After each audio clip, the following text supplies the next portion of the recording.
Assalamualaikum Ustaz. Waalaikumsalam warahmatullahi wabarakatuh. Tolong dijawab ya.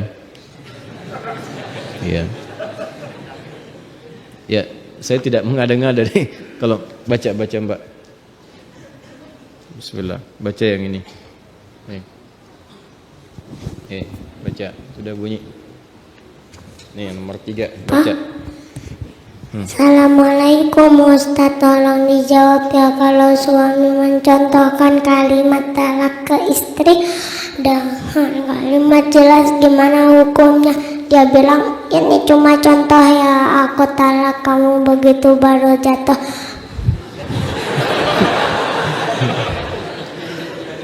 Bagus Mbak, Masya Allah. Ya, sekarang lihat Buya baca.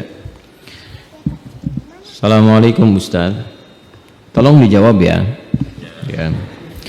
Kalau suami mencontohkan kalimat talak ke istri dengan kalimat jelas, gimana hukumnya? Dia bilang, ini cuma contoh ya, aku talak kamu. Begitu baru jatuh. Maksud dia ucap begitu menjelaskan bahwa kalimat dia sebelumnya bukanlah kalimat talak. Dia mencontohkan, karena saya waktu itu sedang was-was talak. Contoh ya, saya talak kamu. Thalathatun jidduhunna jiddun wa hazluhunna jiddun. Ada 3 hal yang harus berhati-hati, karena candanya jadi serius, seriusnya jadi canda. Tapi canda yang bagaimana yang dihukumi serius? Ya, kalau contoh kan kadang-kadang tidak masuk canda tapi menjelaskan hukum. Nah, di antara 3 itu yang sepasang nikah dengan talak, ya kan? Jadi bisa menjadi hukum yang nyata sifatnya. Ya, jadi hukum yang nyata. Jadi kalau misalnya maaf nih, bercanda misalnya keluar kata-kata, ya udah anak kita nikahin ya, sepakat, padahal bercanda misalnya, itu bisa terikat hukum. Ya, sama suami istri juga kalau bercandanya jangan yang mengarahkan kepada hukum-hukum yang beresiko, seperti canda-canda dengan talak misalnya. Ya, nah, itu bisa terjadi hukumnya, tapi itu diikat oleh ketentuan-ketentuan yang sangat ketat, tidak seketika jadi begitu. Kasus ini tidak berlaku hukum.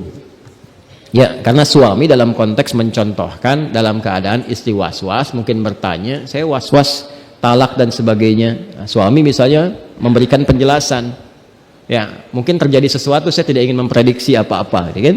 Tapi ada sesuatu yang terjadi, kalimat-kalimat tertentu, kalau benar demikian konsultasikan. Karena nanti kalimat talak itu ada yang sharih langsung, ada yang kiasan. Ya, kiasan seperti gini misalnya. Ini ada kasus orang mengatakan, dan pernah terjadi di era Nabi, kamu sekarang sudah seperti ibuku. Itu kalimat talak. Kalau ibu kan gak boleh digauli, ya kan? Nah, itu kalimat talak, cuman kalimatnya kalimat kiasan, majas. Kalau yang sharih langsung nyata, kamu saya talak, ya kan? Nah, itu berlaku 1, berlaku sekali talak. Walaupun misalnya disebutkan kamu saya talak langsung 3, tetap 1, ya, tetap 1. Jelas ya? Baik. Nah, itu ada tempo, karena memang talak itu spirit awalnya bukan untuk memisahkan, tapi untuk merenungkan dan mengevaluasi diri. Jangan salah loh, jangan salah. Spirit awal talak itu bukan memisahkan, tapi merenungkan dan mengevaluasi diri. Makanya diberi waktu. Ya, telah tatakuru 3 kali bahasa suci atau masa haidnya. Ada yang mengartikan suci, ada yang mengartikan haid. Di situ merenung. Apa benar keputusan ini? Apa di pasangan itu semuanya salah terus sampai telah menikah sekian lama begini? Bagaimana masalah untuk anak-anak? Difikirkan, koreksi, dilihat, bertemu, difasilitasi wali. Kan yang An-Nisa ayat 35 itu, ya. Wa in khiftum shiqaqa bainihima fab'athu hakaman min ahli wa hakaman min ahliha in yurida islahan yuwaffiqillahu bainahuma. Kalau mau islah, artinya sama-sama memperbaiki diri, karena boleh jadi yang salah bukan salah satu saja, keduanya mungkin ada persoalan. Maka kalau nggak bisa selesaikan sendiri, cari pihak lain yang memberikan solusi untuk mendamaikan. Ya, karena itu fungsi wali bukan hanya menemani dan menikahkan, ingat, tapi memberikan pendampingan ketika ada persoalan. Di situ hadir memberi solusi. Nah, kalau sekiranya itu bisa selesai, tuntas. Kalau memang ada niat memperbaiki.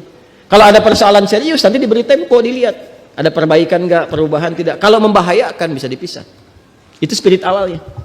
Jelas ya? Jadi kalau dalam kasus ini tidak jatuh, dia hanya memberikan satu gambaran untuk menghilangkan was-was. Ini kalau ada kamu misalnya ingin clear, ini cuma contoh nih, contohnya begini baru jatuh misalnya. Kalau tidak seperti itu, maka tidak jatuh. Dalam konteks ini tidak berlaku. Kecuali ada kalimat-kalimat kiasan yang keluar, yang ini tidak ditanyakan. Misal ada kalimat seperti yang tadi saya sampaikan, secara normal, wajar, dan sadar dia mengatakan misalnya, kamu sekarang sudah seperti ibuku sendiri. Nah itu kalimat-kalimat kiasan yang menghadirkan unsur talak. Hati-hati ya.